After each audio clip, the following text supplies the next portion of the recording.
Hi, my name is Mike Stegman, Director of the Marshall County Conservation Board, and welcome to another episode of It's Our Nature on MIC TV. 2 years later, we're here at Greencastle again from where we started, major renovations of the lake and overall park facility. 2 years ago, we decided to drain the lake, do some silt renovation, remove the invasive species of carp, do fisheries habitat work. All that's been accomplished. Last January of 2015, we were able to close the gate on the tube that lets water out, and in a very short period of time the lake refilled itself, and subsequently we started restocking immediately. So far in the lake we have bluegills, channel catfish, largemouth bass, red-eared sunfish, and hopefully this fall we'll have some walleyes to release back in the lake. There was a fish rescue from Union Grove State Park where the Iowa Department of Natural Resources Fisheries Bureau was able to do a fish rescue, taking some of the larger fish from the lake, translocating them to Greencastle. So we have actually catchable size fish in the lake now, and it's only going to get better. As time progresses, the panfish will grow quite rapidly with the amount of food source in the lake of the aquatic insect life. And so the bluegills we released, they're about a year old now, are probably pushing that 7-8 inch mark, and again they're only going to get bigger from there. Black crappie again has also been reintroduced to the lake in just a few numbers, but it won't take but maybe one spawning episode and there'll be enough fish in there to again repopulate the lake, and over the next 2-3 years fishing is going to get real good at Greencastle. Some of the other major improvements that we did to the lake with the silt renovation, or the silt removal and the renovation of the lake, we were able to create 7 new fishing jetties to make fishing access more usable to the park users. In addition, the Conservation Board chose to allow canoes and kayaks into the lake for the first time ever. Now, that's no exceptions there. There won't be any of the small bass boats or small runabouts or john boats. It's canoes and kayaks only for paddling purposes, but people can fish out of those watercraft. To make access easier, we were able to apply for and acquire a marine fuel tax grant that allowed us to construct a concrete boat ramp that's a gentle incline into the water to put your paddle craft in, as well as a courtesy boat dock, again, that'll allow, again, easier access for those people that want to come out and canoe and paddle around in Greencastle Lake. Right now we've got an algae bloom in an early stages of succession in the lake, and coming in the spring of 2016 we will be able to treat that with a copper sulfate based chemical. That'll prevent the algae from growing and making fishing difficult. Right now we don't have a great amount of submergent aquatic vegetation, which means that's like the plants or weeds that grow from the bottom up, not like an emergent vegetation around wetlands like cattails or prairie cordgrass, things like that. This is submergent. This is below the surface of the water, which again can make fishing difficult. So again, these first few years of after renovation, the submergent vegetation won't promote any sort of a negative effect towards fishing in the lake. In addition to the silt renovation, we were able to, while the lake level was down, create a great deal of fisheries habitat. And what that involved was basically creating artificial reefs, boulders, simulating sunken trees with as much water-friendly materials we could find. Old PVC pipe, old cement culverts that were no longer usable for their original purpose, but we'll simulate a hollow log where a catfish can go in and hide and spend the day. So we've got all sorts of submerged structure where small fish can hang out and try to hide from the larger fish, and so on, and those make a great fishing areas. Now again, they're underwater so you can't see them, but we do have all of those areas located on GPS coordinates that you can get from our offices at the Grimes Farm and Conservation Center. So if you're interested in getting a map of our GPS coordinates, give us a call, go out in your canoe and kayak, and hopefully have a little better success in fishing.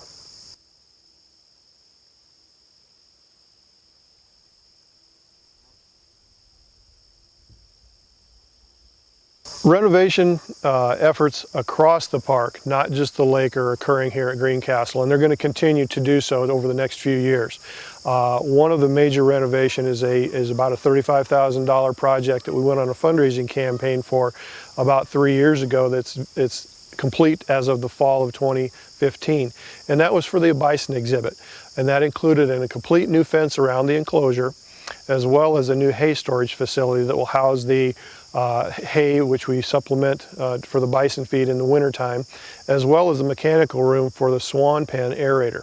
And again, that's nearing completion. It's simulating to look like an old barn. The outside of the structure is sided with native hardwood lumber that was actually salvaged from Marshall County parks from wind-damaged trees.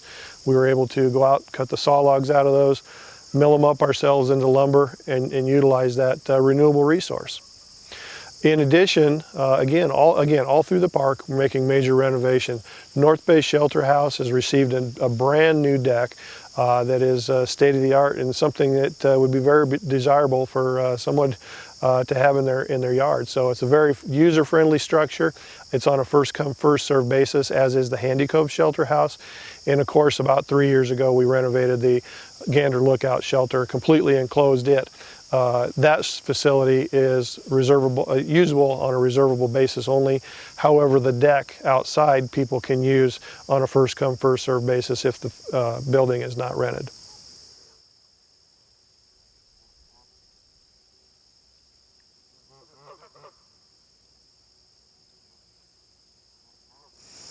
On your next visit to the Greencastle Recreation Area, try to pursue all of the amenities at the park here. Remember, we still have the bison. We just had a calf this year, late in summer, which was actually a surprise. Typically, they'll calve in May, where it was August when we had a calf this year. And one year, we even had a calf into November, which is very atypical. And of course, there's concern when a animal is born at that time of year, will it be able to survive throughout the winter? And Mother Nature really has a way of taking care of itself because when we did have that calf in November, when it was born with a winter coat. And so it was able to survive the winter just fine.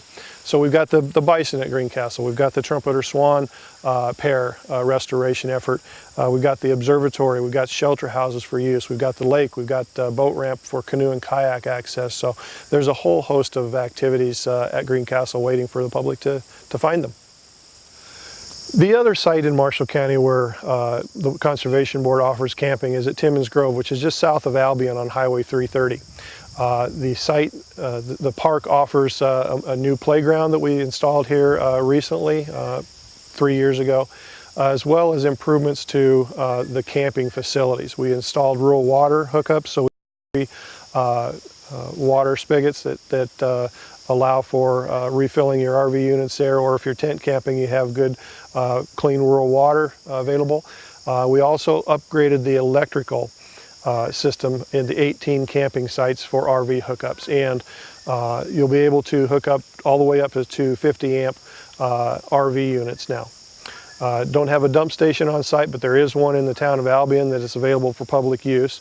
And of course, the trail system at Timmins Grove along the floodplain of the river winds its way up to the banks of the Iowa River. And then of course we have a concrete boat ramp that is available for access to the Iowa River itself. Throughout the year, the Marshall County Conservation Board offers many programs in every park that we have, 27 areas encompassing a little over 2,200 acres. One of those sites is the Sand Lake Recreation Area just on the east side of Marshalltown on Main Street Road. Annually now for 4 years, both in the April and October, we've been able to work in conjunction with the Iowa Department of Natural Resources Fisheries Bureau to have 2,000 trout released, again, every April and October. And coming up October 9th, 2,000 rainbow trout will be delivered at noon into Sand Lake. And again, people not only need their regular fishing license, but a trout fee if you're going to actually pursue and intend to keep trout. If you're out there fishing and don't intend to fish for trout, accidentally catch one, that's not a problem. All you have to do is unhook it and release it immediately back into the water. Earlier this summer, 2015, we were able to release 4,000 wipers, which is a hybrid species of fish that cross between yellow bass, and striped bass. Now the yellow bass are a native species that only get up to about 7-8 inches long maximum. Striped bass are a unique species in that they can live in both salt and fresh water, but they'll get up to 30 pounds. Interestingly enough, the two can hybridize, and the hybrid offspring are sterile, but they will grow up to 10, 12, even 15 pounds. So we're excited to see the growth rate of those wipers that were released into Sand Lake, and they provide an exciting opportunity for fishermen because of the way they feed is kind of in a little wolf pack, if you will, and as soon as they find a school of bait fish, like what's in existence at Sand Lake, gizzard shad for example, once they find a school of those bait fish, they'll feed and hunt like a wolf pack or a school of sharks. And if you're lucky enough to be able to cast into one of those feeding frenzies, you're in for a real fight. Very hard fighting fish, very desirable, very palatable too, a nice white flesh eating fish. So again, prospects await the public at Sand Lake.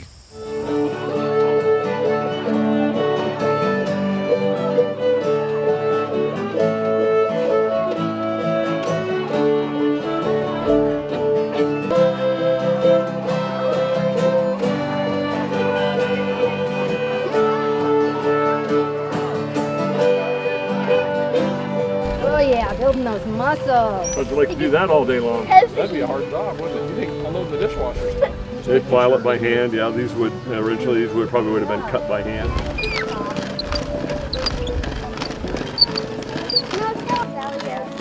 Bunch of shy people today. You want to try it? I usually coat them with paraffin, and then they slip in a lot easier. Usually they're made out of white oak. White oak is impervious to water. You can put it in contact with ground, it'll be there 100 years from now. White oak is what they make like wine barrels and things like that out of because it's waterproof.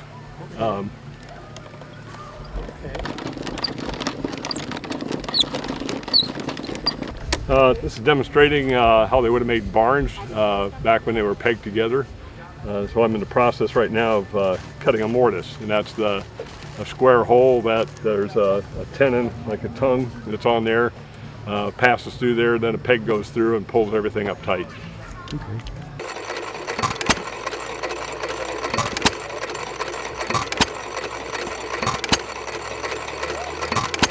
We're on this end, we're grinding corn. We're taking corn kernels and running them through a grinder and making them so that they're easy for animals to eat.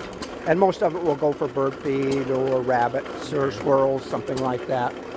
Some of the other things down the line are doing the same thing, only they're by hand. This one's doing it with a gas engine power.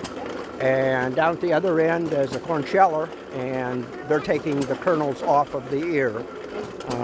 So basically, from the other end, they're taking ear corn, taking the kernels off the ear, and then they're grinding them up and making them fine pieces for the animals. Both of the engines that are here are probably in the 1910 to 1915 range. By 1925, they were starting to phase out a lot of the engines. And so a lot of the engines that we collect are from 1900 to maybe 1915 are the kind of the collectible engine range for us. And then the equipment that goes with them are things that we just look for so that we can demonstrate a little bit. Today we're doing corn. We pump water with them. We can run tools. At some places we might run some tools for the guys that are doing blacksmiths. We could run drills or grinders or different tools like that. Bigger gas engines years ago used to run what they called a line shaft, which was a shaft in the top of a building, and it had a lot of pulleys on it, and it come down to all kinds of different equipment. This is what they call a rounding hammer. This side's pretty much...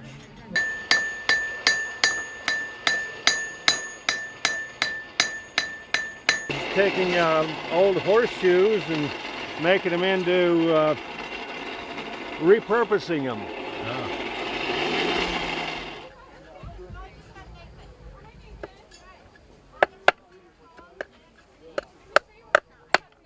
So now you got your kind of a coat hook that you can hang on the wall. There you go. Or out in the garage or in the stalls or the stable or things, you know. Now, don't get it too close to your face because it will spark. All right. Put it the other way and it wouldn't Fire. So I just flipped it around. We've got, these are 44 Colts, and this is a 44 Remington, and this is a Colt. This particular one here is a London twist barrel. Confederates traded cotton to England for rifles. How this ever got up north, I don't know. But the reason the Confederates liked this, because you could fill it up with glass, rocks, and nails. You could fill the whole barrel up, and it could do a lot of damage. I found this one in a pawn shop up in State Center from Shopping. It was kind of busted up a little bit. It still cost me $200, but I got it fixed, and it does work now. It works really good. J.C. Scott is the maker of this. He died in 1859. His son took over, J. Scott, after that, and this has got the initials of J.C. Scott. So this weapon is made before 1859. Now, I've got a Sharp's carbine. This is what the cavalry would use. This is a breech load. In other words, you open it up here and you stick the paper cartridge in here. Now when you close this thing, it cuts the end of the paper off, it exposes the powder, then you put a shell on it.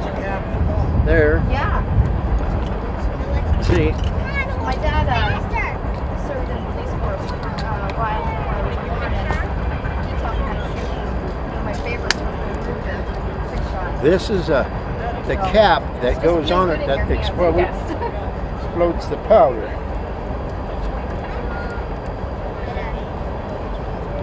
It's called a musket cap. You pull your hammer back, and this spark goes down here and into here, and it ignites the powder. That was just the cap. This is a 54 caliber Sharp's carbine. Of course, one of the little girls want to know what this is. This is the spurs that the cavalryman puts on his boots that makes his horse go. This is a foot feed. Oh yeah, definitely. This is a saber. They have swords and they have sabers. The cavalry carried a saber. It's got a curve in it so it doesn't hit the horse's legs. On the side of this is what they call a blood groove. This line right here is a blood groove. The reason why is if he was to stick another soldier without that blood groove, he could not retract it and it would pull him off his horse. The Union pistol is all black. Confederate pistol is brass. They didn't have the money and wasn't able to afford the chamber on that, so they put brass on it. It was a little cheaper made gun. When a battler killed a soldier, they would maybe steal that from the soldier, so yeah, they would be carrying a pistol that wasn't necessarily a Confederate made. You take your other hand like this and hold it down here, and then you're going to pull this hammer back, keeping your finger off the trigger. Then you're going to take it off, put it down here. Then you put your hand on the trigger, finger on the trigger.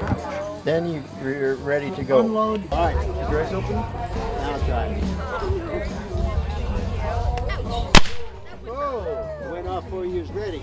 That's a pioneer camp, 1866. The war is over. This is probably indicative of a pioneer who just left the Army. Land is still $1.25 in northwest Iowa. So he's just going to pack up everything in his old farm wagon, cover it. So now it's a covered wagon, put his family and all his possessions in it and go and find some better land.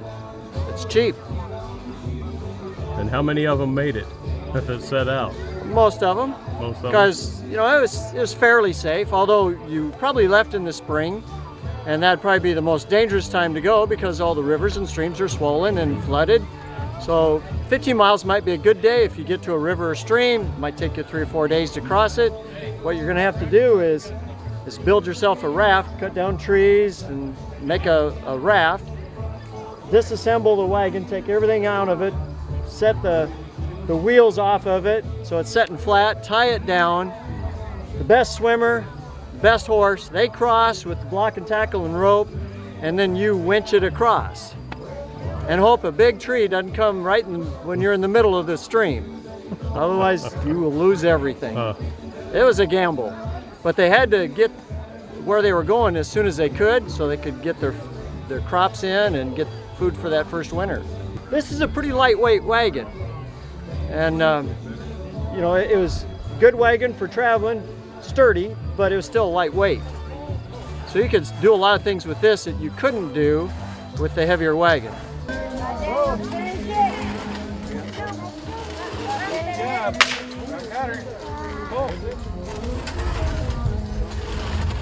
This is cross-cut saws. What they used to use before electricity, you know, before chainsaws and before skill saws. You know, they cut down a tree, and cut it up into sections and haul it back to the wood pile at the farm, and then they split it and cut it up into small pieces for firewood. Was this a big improvement over an axe? Oh yeah, a lot less waste in a direct cut. So, oh yeah, much better. You can cut it to the size you want. You know, they cut the tree down and then they cut it into 15, 20-inch sections. Put it on a sled with horses, usually in the winter after the first snow, and you know, haul it back to the farm. And then they'd split it. They use the small saws and these cross bucks to cut up the small pieces. So how'd you get mixed up with these saws? This long one, this belonged to my grandfather. So it's been in our family for years. And then they just started doing this about, I don't know, several years ago out here for the Prairie Heritage Days, and started collecting some of these other small saws. So just to get a little variety. What kind of comments do you get from people who try this? Oh, well, some of the grandparents remember doing it for real. And some of the kids, more work than it looks. So, most of them are happy that we have chainsaws. Back home, come on, music that comes from the heart.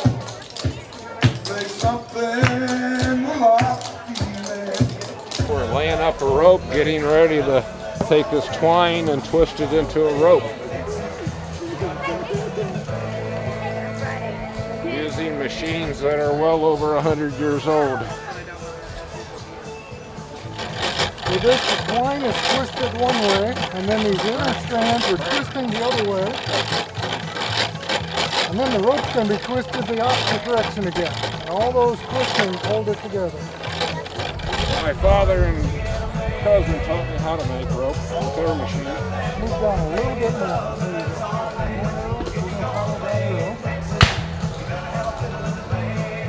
About the third time this week I've heard that song. I just got back from Branson about every show I went to. Now let go for a minute, and I'll move these over. You're making rope? Now you're going to spin in the opposite direction.